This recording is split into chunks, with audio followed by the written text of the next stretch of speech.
ओंकार बिंदु संयुक्तम नित्यम ध्यायन्ति योगिनः कामदम मोक्षदम चैव ओंकाराय नमो नमः। अविरल शब्द घनोग प्रक्षालित सकल भूतलमल कलंका मुनि भी निरूपासित तीर्था सरस्वती हर्तु नो दुरितान। अज्ञान तिमिरा अंधानाम ज्ञान अंजन शलाकया चक्षुर्ण मिलितम येन तस्मै श्री गुरुवे नमः। श्री परम गुरुवे नमः। परंपराचार्य गुरुवे नमः। सकल कलुष विध्वंसकम श्रेयसाम परिवर्धकम धर्म संबंधकम भव्य जीव मन प्रतिबोध कारकम पुण्य प्रकाशकम पाप प्रणाश मिधि इदम शास्त्रम श्री मोक्षमार्ग प्रकाशक नाम धेय अस्य मूल ग्रंथ करता रह श्री सर्वज्ञ देवा तद उत्तर ग्रंथ करता रह श्री गणधर देवा प्रति गणधर देवा तेसाम वचना सामाद्य आचार्य कल्प पंडित टोडरमल जी द्वारा विरचित श्रोता रह सावधान तया शृण्वन्तु। मंगलम भगवान वीरो मंगलम गौतमो गणी मंगलम कुंद कुंदाद्यो जैन धर्मोस्तु मंगलम सर्व मंगल मांगल्यम सर्व कल्याण कारकम प्रधानम सर्वधर्मानां जैनम जयतु शासनम जैनम जयतु शासनम जैनम जयतु शासनम। नमः श्री समयसाराय स्वानुभूत्या चकासते चित स्वभावाय भावाय सर्वभावांतरे छिदे। मिथ्या भाव अभाव ते जो प्रगटे निज भाव सो जयवंत रहो सदा यही मोक्ष उपाय यही मोक्ष उपाय। सर्वज्ञ शासन जयवंत वर्ते निर्ग्रंथ शासन जयवंत। हे यही भाव अविच्छिन्न मन में रहता है सर्वज्ञ शासन जयवंत वर्ते निर्ग्रंथ शासन जयवंत वर्ते। जय बोलो देव शास्त्र गुरु की जय। मोक्ष मार्ग प्रकाशक ग्रंथ विराजमान है। दूसरा अधिकार नियमित स्वाध्याय के क्रम में अपनी चर्चा चल रही है और संसार अवस्था का यहां स्वरूप बताया है। इस अधिकार में दो कर्मों की चर्चा और उनके निमित्त नैमित्तिक संबंध की चर्चा अपन ने विगत 2 दिवस से करी। द्रव्य कर्म और भाव कर्म, ठीक है। द्रव्य कर्म क्या होता है और भाव कर्म क्या होता है और इनके बीच में जो निमित्त नैमित्तिक संबंध है उसकी चर्चा हमने विगत 2 दिवस से यहां करी। परिभाषा भी 2 हमने यहां टोडरमल जी साहब के आधार से सीखी समझी कि द्रव्य कर्म मतलब अनंत पुद्गल द्रव्यों के द्वारा उत्पन्न किया गया कार्य। द्रव्य कर्म किसको कहते हैं? द्रव्य कर्म की क्या परिभाषा अपन ने सीखी? अनंत पुद्गल द्रव्यों के द्वारा उत्पन्न किया गया कार्य वह द्रव्य कर्म है। और भाव कर्म की परिभाषा क्या है अपन ने सीखी कि इस जीव के अशुद्ध भाव द्वारा उत्पन्न किया गया कार्य, ठीक है। क्या है भाव कर्म की परिभाषा? जीव के अशुद्ध भाव द्वारा उत्पन्न किया गया कार्य भाव कर्म है। हाँ, वो भाव कर्म नहीं है, वो रत्नत्रय है, वो मोक्ष मार्ग है, उसकी चर्चा यहां नहीं है अभी भाव कर्म है ना। अशुद्ध भाव से क्रोधाधिक उत्पन्न होते हैं और शुद्ध भाव से क्षमा मार्दव आर्जव, तो क्षमा मार्दव आर्जव है ना, ये मोक्ष मार्ग है, ठीक है ना।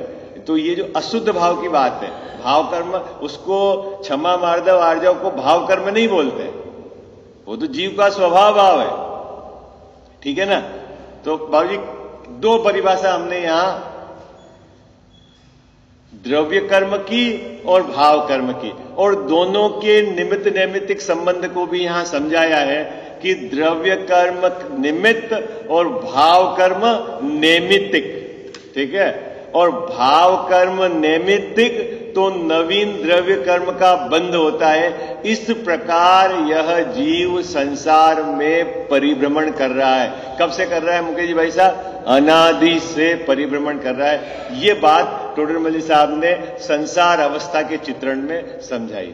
अब एक बात और इसके साथ में है जो इस पैराग्राफ में ली है कि यह जीव जब संसार में परिभ्रमण करता है तो नियम से कोई न कोई शरीर तो रहता ही है। क्या?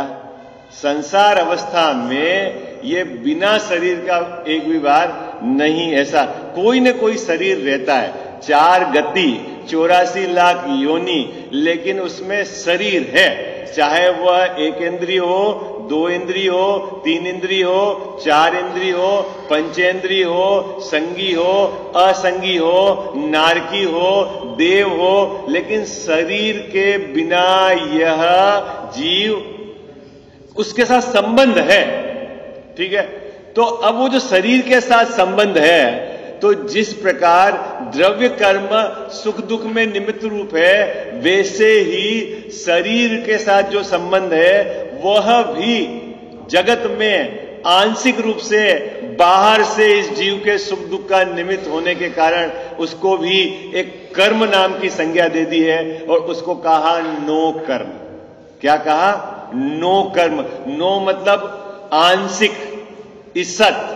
कर्म मतलब, तो कर्म मतलब ये कार्य किसका है? शरीर। ठीक है, इसको नो कर्म क्यों कहा? ये सब बात टोडरमल साहब यहां अभी इस पैराग्राफ में बताएंगे। ठीक है, 2 परिभाषा अपने को याद हो गई ना, द्रव्य कर्म और भाव कर्म की। अब नो कर्म की परिभाषा भी अपने को सीखनी है। कौन बोलेगा द्रव्य कर्म की परिभाषा?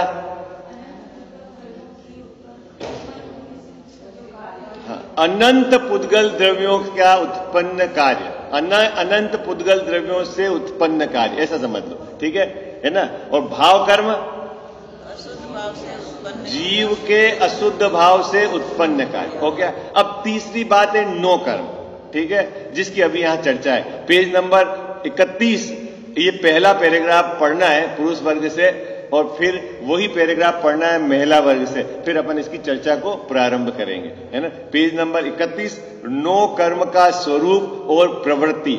यहां क्यों बताई मुकेश जी भाई साहब? दूसरे अधिकार में टोडरमल जी साहब ने नो कर्म का स्वरूप, क्योंकि संसार अवस्था में इस जीव के साथ कोई न कोई शरीर, एक क्षेत्र, अवगाह संबंध रहता ही है। ठीक है ना? चलो आगे, कौन पढ़ रहा है?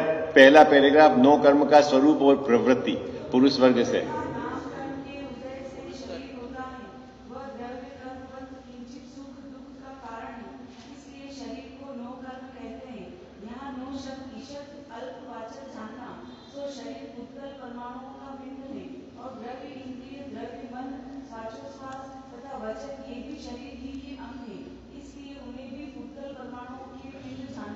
ठीक है साहब, पुरुष वर्ग में से कौन पढ़ेगा?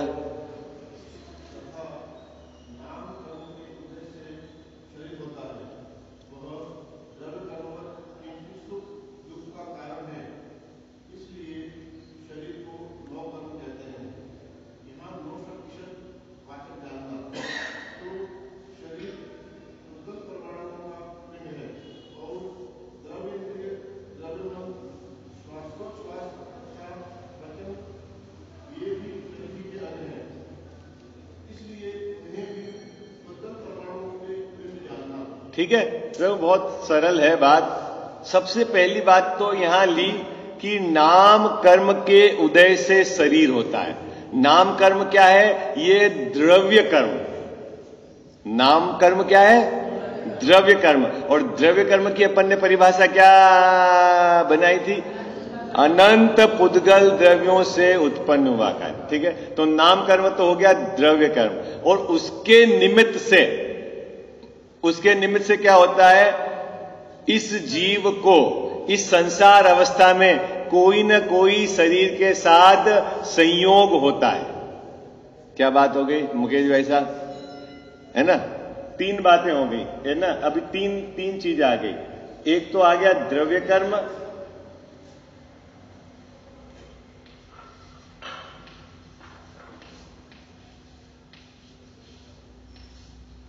ठीक है, एक आ गया भाव कर्म, और एक आ गया नो कर्म।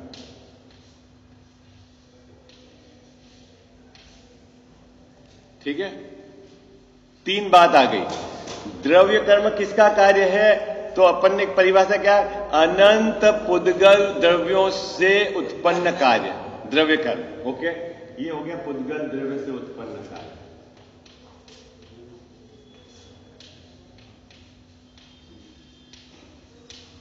इस द्रव्य कर्म में एक नाम कर्म भी है ना? द्रव्य कर्म कितने हैं? 8। ठीक है, मूल, फिर उसकी उत्तर प्रकृतियां, फिर उसकी प्रकृतियां, यूं तो जाके 148, लेकिन अभी अपन मूल में 8 में एक नाम कर्म है। ठीक है, वो जो नाम कर्म है उसके निमित्त से यह जीव है ना, जीव, उसका किसी न किसी शरीर के साथ संयोग होता ही होता है।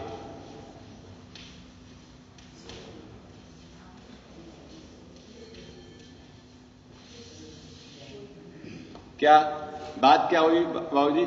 जिन नाम कर्म का उदय है, नाम कर्म के निमित्त से इस जीव का किसी न किसी संसार अवस्था में शरीर के साथ संयोग होता ही होता है। अब एक इसमें टेक्निकल टर्म आपको समझनी पड़ेगी कि जब यह जीव एक शरीर को छोड़कर दूसरे शरीर में जाता है, उस बीच के समय को बोलते हैं विग्रह गति। क्या बोलते हैं? विग्रह गति। एक शरीर को छोड़ा और दूसरे शरीर में जाता है, और उसके बीच में रहने का जो अधिक से अधिक समय है 4 समय, है ना? उससे ज्यादा यह बिना शरीर से नहीं रहता, लेकिन उस बीच में भी इसके 2 शरीर, है ना, साथ रहते हैं। वो कार्माण शरीर और तेजस शरीर।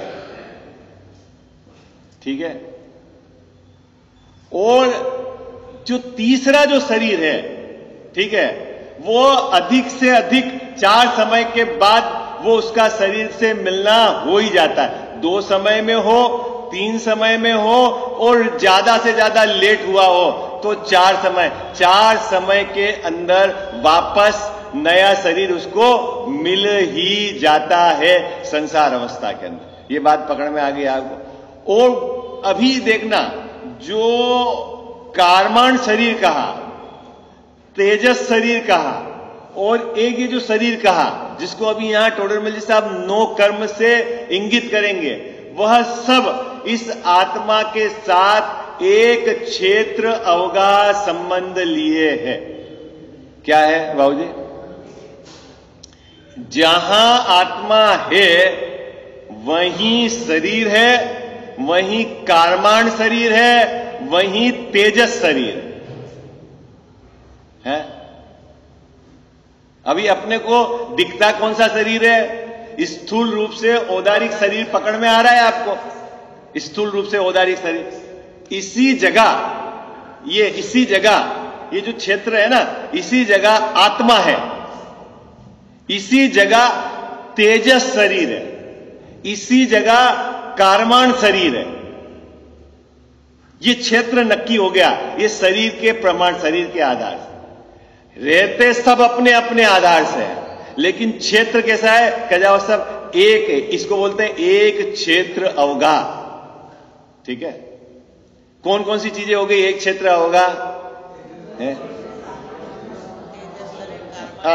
तेजस, कार्माण, औदारिक शरीर और आत्मा में भी तो हूं ना यहां पर। इतनी चीजें एक जगह। अभी साहब इनको पहचाने कैसे कि कौन कौन सा क्या क्या है? इनको पहचाने कैसे? तो औदारिक शरीर तो स्थूल है, पकड़ में आ रहा है आपको, ठीक है, और इसमें जो कांति है, कांति चमक, वो पकड़ में आती कि नहीं आती? वो तेजस, ठीक है।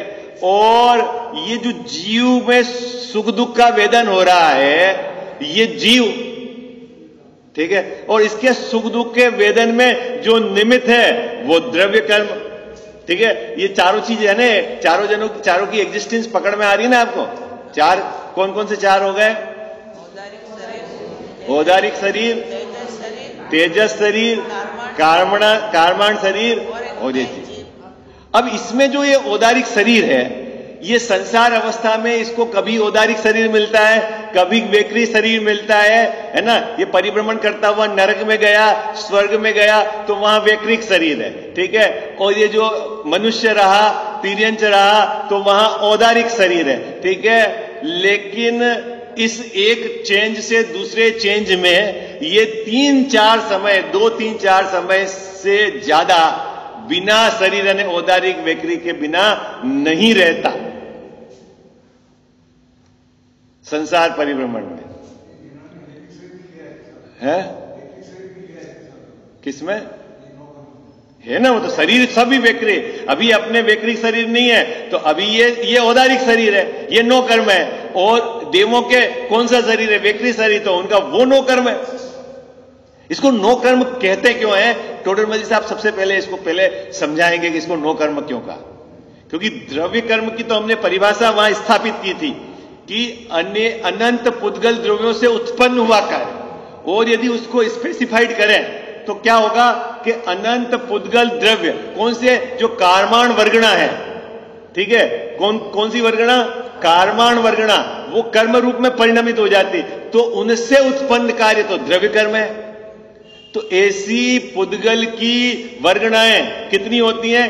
23 वर्गणाएं होती हैं। 23 वर्गणा में से कारमाण वर्गणा तो कर्म रूप परिणमित होती है, भाषा वर्गणा वो भाषा रूप परिणमित होती है, मनोवर्गणा वो मन रूप परिणमित होती है, और आहार वर्गणा वो आहार रूप यानी शरीर रूप परिणमित होती है, और तेजस वर्गणा वो तेजस शरीर रूप परिणमित होती है। तो इन 4 वर्गणा को छोड़कर कौन कौन सी 4 वर्गणा? कौन कौन की? आहार, कारमाण, तेजस और मनो, इन 4 को छोड़कर शेष जितनी वर्गणा कितनी है? 19, वह सब नो कर्म है। 23 में से 4 चली गई ना। हा? पूरा जगत बाबूजी जो आपको दिखता है ना, जिसमें जैसे ये तो जीव के साथ और जिसमें जीव नहीं है ये, इस सभी इन 23 वर्गणाओं से मिलकर बना है। आई बात समझ में? अभी क्या, तो वो जो 19 वर्गणाओं का परिणमन जो शरीर रूप होता है, अलग अलग गतियों में अलग अलग रूप, वहां द्रव्य इंद्रिय की रचना होती है, कहीं मन की रचना होती है ना। ये सब जो शरीर का अंग है, ये सब किससे बना हुआ है? ये पुद्गल से बना हुआ है। लेकिन संसार अवस्था में ऐसा है कि ये जो शरीर है ना, ये पुद्गल से बना हुआ है, ठीक है। इसके साथ अंदर इसी क्षेत्र में आत्मा भी है, इसी के अंदर क्या है? कारमाण वर्गणा है, कर्म है, सॉरी, इसी के अंदर तेजस शरीर है। ये सब एक क्षेत्र में बाबूजी रहते हैं। अब सुख दुख का वेदन कौन करता है? कि सुख दुख का वेदन तो वो आत्मा करता है। कौन करता है सुशील भैया? आत्मा करता है एकमात्र। अभी इसमें क्या है कि एक द्रव्य कर्म का भी निमित्त पड़ता है, उसको बोलते हैं अंतरंग निमित्त। क्या बोलते हैं द्रव्य कर्म के निमित्त को? अंतरंग निमित्त। जब यह जीव अपने से सुखी दुखी होता है तब बाहर में द्रव्य कर्म का निमित्त होता है ना, तो उसकी उपस्थिति होती है, वो तो बाबूजी हो गया अंतरंग निमित्त। ठीक उसी प्रकार जब ये सुखी दुखी होता है तो बाहर में कोई बहिरंग निमित्त भी है, तो वह है शरीर। तो उसको कहा ये आंशिक रूप से सुख दुख का निमित्त है, ठीक है। जैसे द्रव्य कर्म अंतरंग निमित्त है, वैसे ही ये आंशिक रूप से बहिरंग निमित्त है। तो इसके आंशिक रूप से सुख दुख के निमित्त होने के कारण आचार्य महाराज ने इसे, केवली भगवान ने इसको भी क्या संज्ञा दे दी है कि ये भी कर्मवत है, कर्म है। कर्म है मतलब कौन सा कर्म है? कि बोले ये नो कर्म है। तो साहब ये किसका कार्य है? अरे ये जो 19 वर्गणाएं हैं उसका कार्य है, लेकिन ये निमित्त है, बहिरंग निमित्त। किसमें निमित्त है? इस जीव के सुख दुख में बहिरंग निमित्त है। इसीलिए इसको कह दिया नो कर्म। नो कर्म मतलब नो मतलब नहीं, वो वाला नहीं। नो मतलब ईशत, आंशिक। और अगर नो वो नहीं याद रहता है तो नहीं कर्म, जो कर्म नहीं है लेकिन फिर भी कर्म है, वो नो कर्म है। आई बस नो मतलब आंशिक, नो का मतलब है ईशत, आंशिक। ये तो शब्द आप परिचित है ना आंशिक से, है ना। एक तो मूल दुख देता है और एक आंशिक यानी थोड़ा दुख देता है, कम, ठीक है। लेकिन एक बात अच्छे से समझना, चाहे द्रव्य कर्म हो चाहे ये नो कर्म हो, यहां सुख दुख में निमित्त है। लेकिन जब जब जीव सुखी दुखी होता है तो वह स्वयं अपने अज्ञान से होता है। उस समय द्रव्य कर्म पे आरोप जाता है और नो कर्म पर आरोप जाता है। थोड़ा थोड़ा आगे आ जाओ आप, है ना। और पुस्तक भी यदि कम हो तो आप बताना, पुस्तक भी रखेंगे अपन, है ना। जो पीछे पीछे आने वाले हैं उनको भी बैठने के लिए।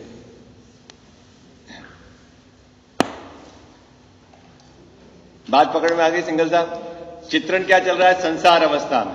संसार अवस्था में ये जीव कभी भी शरीर के बिना नहीं रहा। मतलब तो जीव शरीर हो गया हो ऐसा नहीं, एक क्षेत्र संबंध रहा है। कब से है? शरीर अनादि से। और उसको नाम यहां दे रहे हैं उस शरीर को नो कर्म। नो कर्म क्यों कह रहे हैं? कि यह भी सुख दुख में आंशिक रूप से निमित्त है। इसको नो कर्म क्यों कहा? यह भी सुख दुख में आंशिक रूप से निमित्त है। ये बात टोडरमल साहब ने सबसे पहले पहली पंक्ति में इसको स्पष्ट की है, ठीक है। देखो क्या कहते हैं, तथा नाम कर्म के उदय से शरीर होता है। शरीर कैसे हो? शरीर में निमित्त कौन है? एक बात समझना, हमारा विकल्प तो बिल्कुल निमित्त नहीं है। हो क्या अपन शरीर को मेंटेन करने के लिए सुशील भैया विकल्प नहीं करते हैं? पतला हो जाए, मोटा हो जाए, ऐसा हो जाए, वैसा हो जाए, वो निमित्त है ही नहीं, निमित्त नहीं है। इसका मतलब है कि हमारा विकल्प बाहर के शरीर के परिणमन कराने में अकिंचित कर है, कुछ भी नहीं होता है। हमारे विकल्प से बाहर शरीर में, मुकेश जी भाई साहब, कुछ भी नहीं होता है, कुछ भी नहीं होता है। तो फिर साहब हमारे विकल्प से कुछ होता है कि नहीं होता है? यूं तो बताओ आप, हमारे विकल्प से कुछ होता है कि नहीं होता है? शरीर में तो कुछ नहीं होता, ठीक है। लेकिन हमारे विकल्प से बावजूद दो काम होते हैं। एक तो ये जीव दुखी होता है और एक ये जीव नवीन कर्म का बंद करता है। ये आप घर पे लगवाना ही है क्या? एक सेंटेंस लिख के कागज दीवार पे चिपका देना, पर द्रव्य के परिणमन कराने का मेरा विकल्प पर द्रव्य के परिणमन में तो अकिंचित कर है, लेकिन मेरे लिए दुख रूप है और दुख का कारण है। कर्मबंध का कारण कर दो, दुख का कारण है, ठीक है। वर्तमान में दुख रूप है और कर्मबंध का कारण है। सरल है, अच्छा है ना सेंटेंस, बहुत सुंदर आपको है। रविंद्र जी का कोटेशन है, तो बहुत बढ़िया। फिर तो उनका स्लोगन है, तो आप छप। लेकिन यहां निमित्त कारण से उसको संज्ञा दे दी नो कर्म। जैसे द्रव्य कर्म सुख दुख में निमित्त होता है, ठीक उसी प्रकार शरीर भी इस जीव के सुख दुख में निमित्त होने के कारण, आंशिक रूप से निमित्त होने के कारण उसको नो कर्म संज्ञा दी है। ये पहली पंक्ति में बताया। देखो क्या कहते हैं, तथा नाम कर्म के उदय से शरीर होता है। वह कौन? यहां वह किसकी बात चल रही? शरीर की बात चल रही। क्या है? द्रव्य कर्मवत। द्रव्य कर्मवत मतलब द्रव्य कर्म जैसा, द्रव्य कर्म वत होते ना, पितावत बोलते हैं ना, पिता तुल्य। अपन नहीं बोलते, पिता तो नहीं है लेकिन पिता के समान है ना। तो पिता के समान, तो आप समानता कैसे कर रहे हो? वो तो अनंत पुद्गल द्रव्यों का द्वारा उत्पन्न कार्य। बोले हम उधर से समानता नहीं कर रहे हैं, हम समानता फल की तरफ से कर रहे हैं। क्या कर रहे हैं? कि किंचित सुख दुख का कारण है कौन? जो ये शरीर है, संसार अवस्था में इस जीव के साथ एक क्षेत्र अवगाह संबंध लिए हुए है, इसके निमित्त से जीव किंचित सुखी दुखी होता है। आप कह रहे हो ये क्या बात है? हमको तो लगता है हम बहुत दुखी सुखी है इससे निमित्त से, और टोडर मल्ली साहब तो कह रहे हैं किंचित। बाबू जी ये बात गले उतर रही कि नहीं उतर रही यार? अपन शरीर के निमित्त से किंचित सुखी दुखी है कि बहुत दुखी सुखी है? आप अपने सुख दुख की लिस्ट में देखना, सुख दुख की लिस्ट में, ठीक है, उसमें शरीर का पार्ट कितना है और दूसरा पार्ट कितना है? बच्चे का पार्ट, आजीविका पार्ट, समाज का पार्ट है, सब आप देखना, और अपने शरीर का पार्ट, तो आपको आइडिया लग जाएगा किंचित, है ना?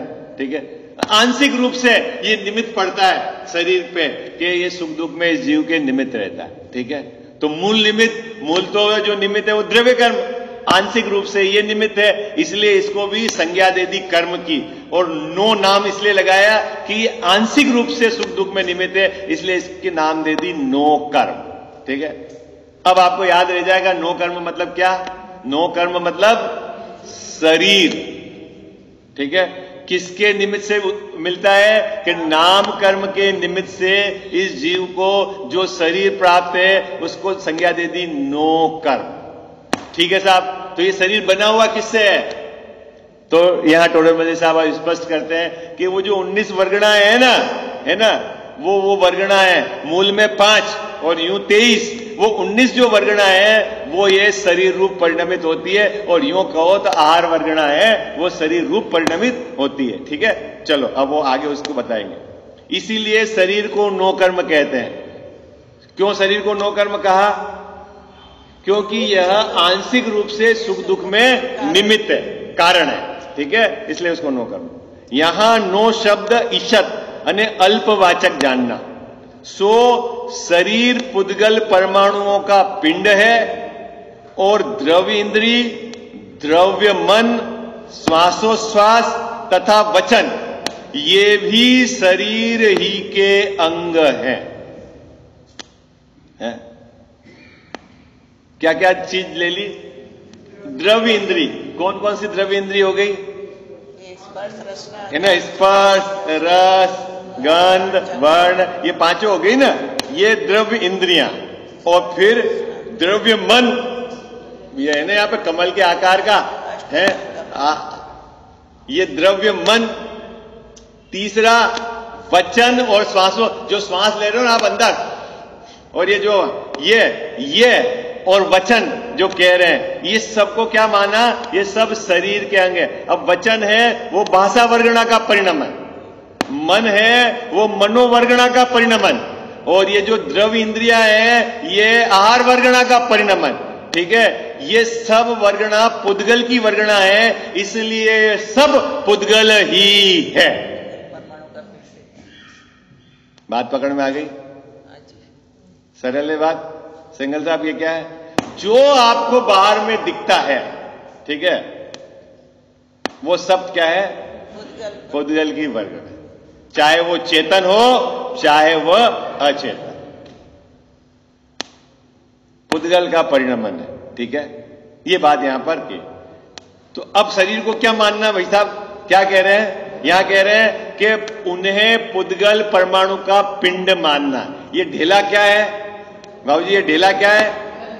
पुद्गल परमाणुओं का पिंड है, अनंत पुद्गल परमाणु का पिंड है ढेला। ठीक है, चले आगे। अब इसमें निमित्त नैमित्तिक संबंध को घटाना है अपने को। देखो क्या कहते हैं, इस प्रकार शरीर के और द्रव्य कर्म के संबंध सहित जीव के एक क्षेत्र अवघा रूप बंधन होता है। किसके बात हो गई? कितनी चीजें आ गई? क्या क्या चीज ले ली बाबूजी? एक तो हो गया शरीर, जिसको अपन ने कहा नो कर्म, ठीक है। दूसरा द्रव्य कर्म। द्रव्य कर्म कौन से हो गए?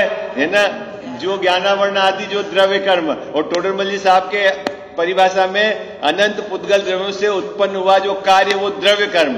और एक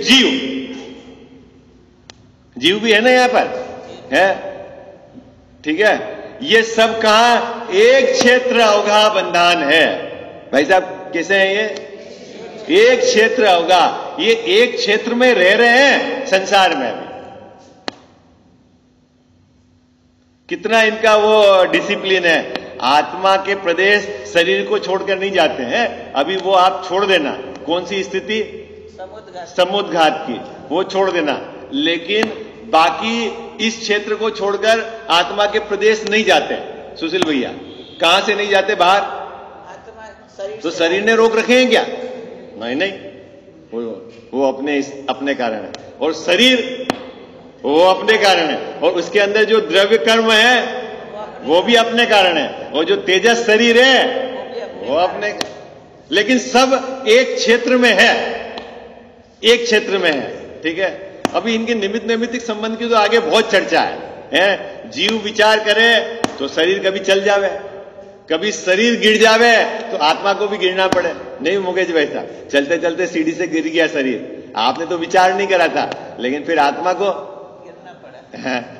कभी ये इसका फॉलो करे, कभी वो उसको फॉलो करे। तो अभी टोडरमल जी साहब बहुत सुंदर प्रश्न करेंगे कि जीव तो ज्ञान वाला है, बोलो जीव तो ज्ञान वाला है ना, जानने देखने वाला है ना जीव तो बाबूजी।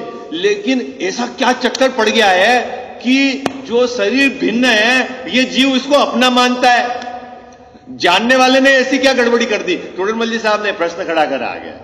कोई तो वहां बताएंगे ऐसा घनिष्ठ संबंध है इसका कि ये खुद ही चक्कर में है कि ये मैं हूं कि ये मैं नहीं हूं। आई बात समझ? ऐसा घनिष्ठ चक्कर। अभी इसको इच्छा हुई वहां जाने की तो ये शरीर चल दिया तो इसको लगता है नहीं नहीं ये तो मेरा ही है, ये तो मेरा ही है, ये तो मेरे हिसाब से चलता है। नहीं है, नहीं। और कभी कभी ऐसा होता है कि शरीर विकल्प नहीं करे और शरीर गिर जाए तो इसको भी गिरना पड़े, तो इसको लगता है नहीं नहीं एक ही है, अलग अलग नहीं है।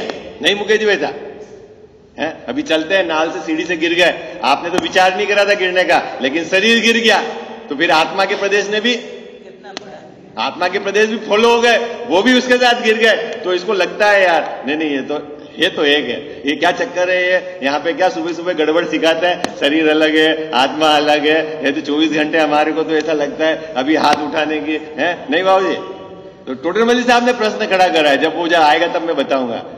घनिष्ठ निमित्त नैमित्तिक संबंध, घनेर है ना। और इस संबंध को समझने के लिए आपको प्रज्ञा श्रेणी को तीखी करना पड़ेगा, अपने विचारों में तत्व विचार को पेना करना पड़ेगा, तब आपका उन दोनों की भिन्नता आपको समझ में आएगी। बाकी बहुत मुश्किल है समझना।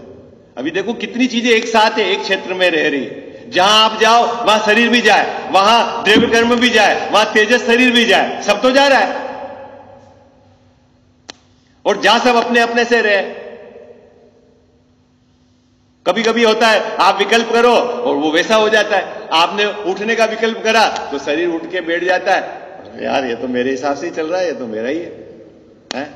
कभी अपन ने लिखने का विकल्प करा तो अंगुलियां वैसे चलने लग गई। अभी मैंने हाथ ऊंचे करने का विकल्प करा तो देखो हाथ ऊंचा हो गया है।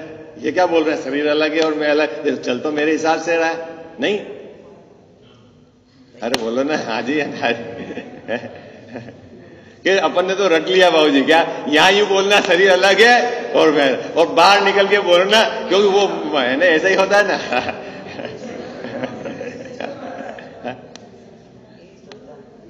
ये बहुत बड़ी समस्या है। इस समस्या को खड़ा करके टोडरमल साहब ने फिर भेद विज्ञान कराया, जहां आएगा अपन उसकी चर्चा करेंगे। यहां क्या कह रहे हैं कि एक क्षेत्र में 3 चीजें हैं। कौन कौन सी हो गई? नो कर्म, ये शरीर, द्रव्य कर्म अंदर जो ज्ञानावर्ण आदि द्रव्य कर्म, और आत्मा, ये तीनों एक क्षेत्र में है, तीनों अपने से है, लेकिन ये संसार अवस्था में जाति साथ साथ है?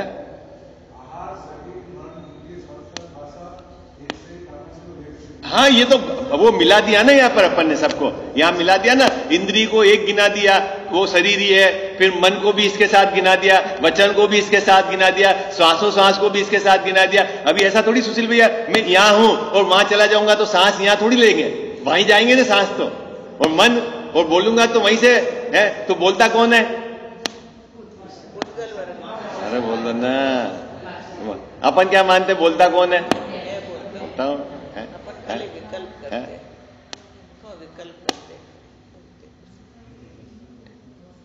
ये संसार अवस्था में है। अभी 3 बातें यहां पर ली है और बाबूजी ने 9 गिनाई और 9 सब गिनना, क्योंकि वो 3 में अंतर गर्भित है। ठीक है, कौन कौन सा? 9 कर्म,